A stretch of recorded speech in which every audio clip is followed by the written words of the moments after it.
Welcome back to Great Babe Garage. I got some work to do on this Vette today.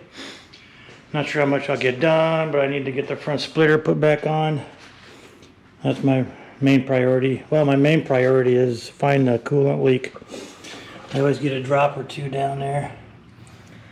And it's coming from around here somewhere. I just felt the top hoses and it's not coming from there, so I'm assuming it's going to be the lower radiator hose.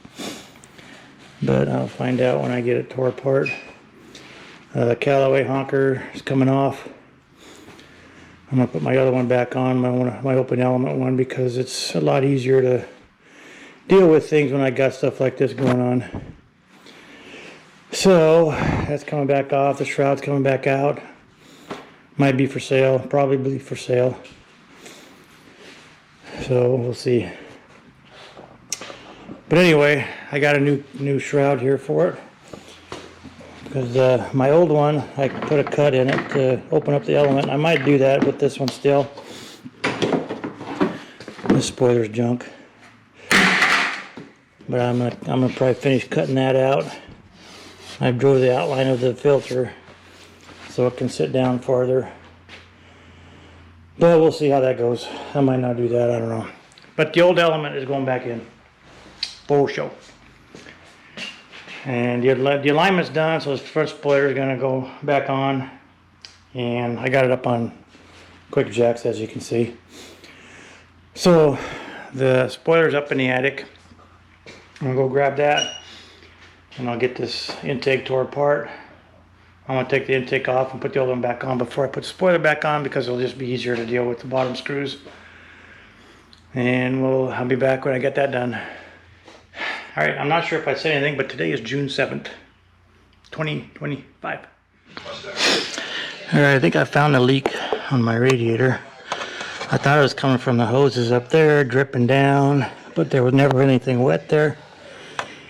But I don't know if you can see it or not, but it's wet right in here. That's where the drip is coming from. So it looks like I'm going to be taking the radiator out and getting her fixed. Unfortunately, that sucks. That sucks. You can see it's getting wet there again. Really slow drip, but I always smell antifreeze when I go to shows and everything, and I park it and open the hood. And I thought it was always coming from the hoses up top, but it's not. So radiator's coming out. Alright, we now got another job to do. So the spoiler's gonna have to wait until I get my radiator fixed. It's a DeWitts radiator, as you can see, and I don't want to really give that up. So I'll be taking that out now and putting the other stuff on hold. I might take the dash apart just to get that started, so I make myself do it, because I've been procrastinating about that for a long time, 12 years or so plus. So the radiator's coming out. The radiator's coming out right now, and I'll see if I can find a repair shop. It's always something. I'll be back. Alright, we got the radiator draining. Looks like I made a little bit of a mess. Loosen the cap and it started squirting out. Alright, this is just for reference for me. This hose goes back to the coolant tank overflow. This hose goes to the throttle body, which is I'm going to be bypassing while I got the radiator out. But anyway, that's just for reference for me.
The radiator's out.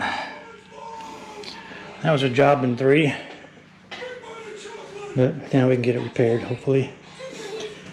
I got that throttle coolant line off on this side. I got to work on the other side. I'll drop the car down a little bit so I can reach it, but it's a little high right now. So I'll return when I figure out what to do with that thing.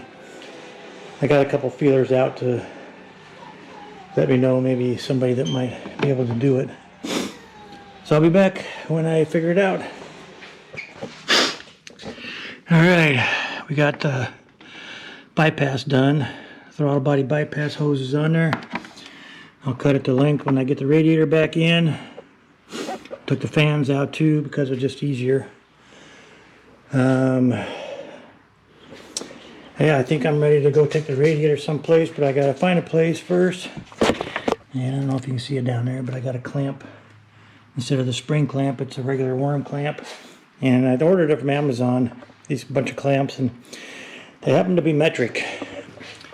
So instead of a 5/16 or a 1/4 inch, it's a 7mm, which is gonna mess up somebody down the road. But it is what it is, right? So I'll be back when I get the radiator back, or I decide to work on something else. But right now I gotta go inside and do some research and find me a radiator shop, unfortunately. So I will be back another day. I'm gonna be done with this for the day. It's only 1 o'clock, a little after 1, but I gotta go do some research and find a radiator shop. I doubt if anything's open today because it's Saturday afternoon and people close up around here on the weekends. So I might have to wait till Monday. Have a good weekend, y'all. Mine just got done. Alright, I put my initials on there. Grape Ape.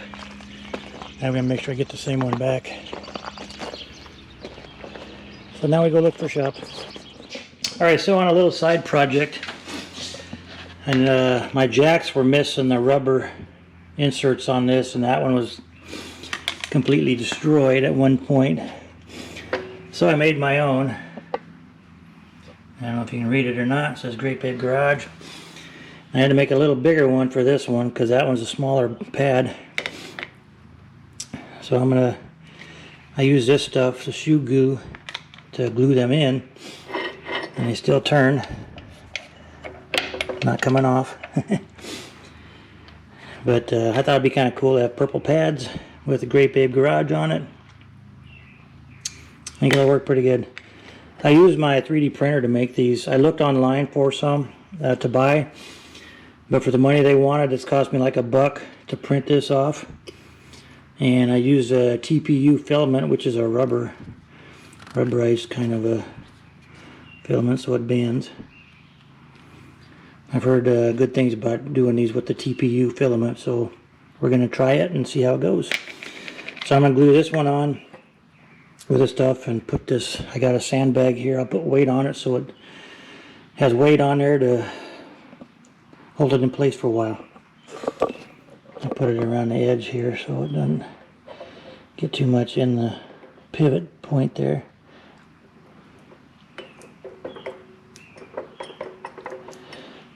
I mean, this one doesn't sit flush like the other one did, so I got to put a little bit more glue on it so it kind of stick to it. I'll put that right there in the center, as centered as we can get it. That looks pretty good. And I'll jack it up a little bit. I'll put this sandbag on there.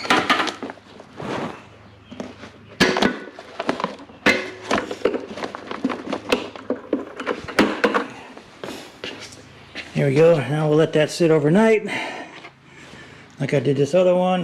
This one's actually stuck pretty good, so it's not coming off.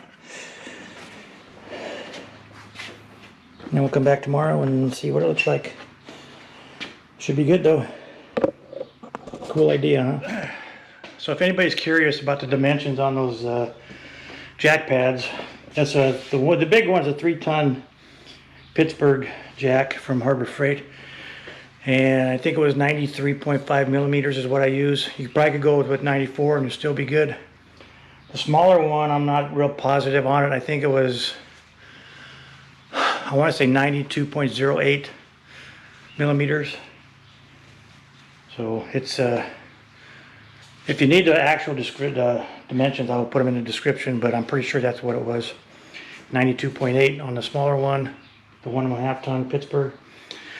And I used 93.5 on the bigger one, but it could probably use 94. Just so you know. So welcome back. So today is, I think it's the next day. But I took my radiator into a radiator shop in Lincoln, Nebraska this morning. I got a call from him while I was mowing my yard. Looks pretty good, actually. I had the sprinklers off for about a week now, and they're going to come out and repair those tomorrow. Hopefully get them repaired tomorrow. But anyway, back to the radiator. But good news and bad news.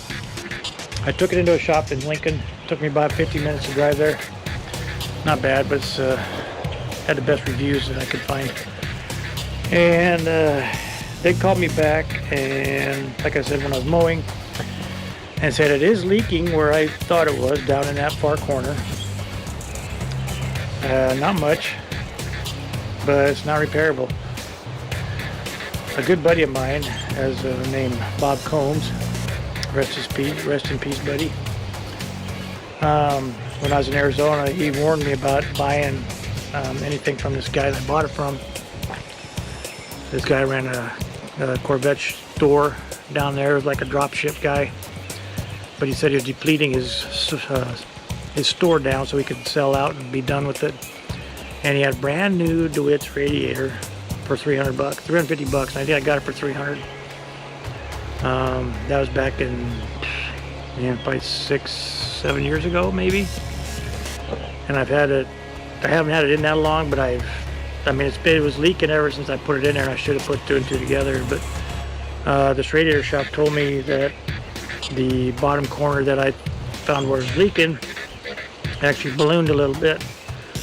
So he said the only way it does that is when it gets hot. And I know my car 100% was never hot. I never over-temped it anywhere, anytime whatsoever. 100% sure on that one. So I got a used radiator, and I got it taken for $300. But live and learn. So my question is, do I go back to another DeWitts radiator, pay full price for a brand new one? Or I got an ECS one up in the attic in my garage. Do I put that back in?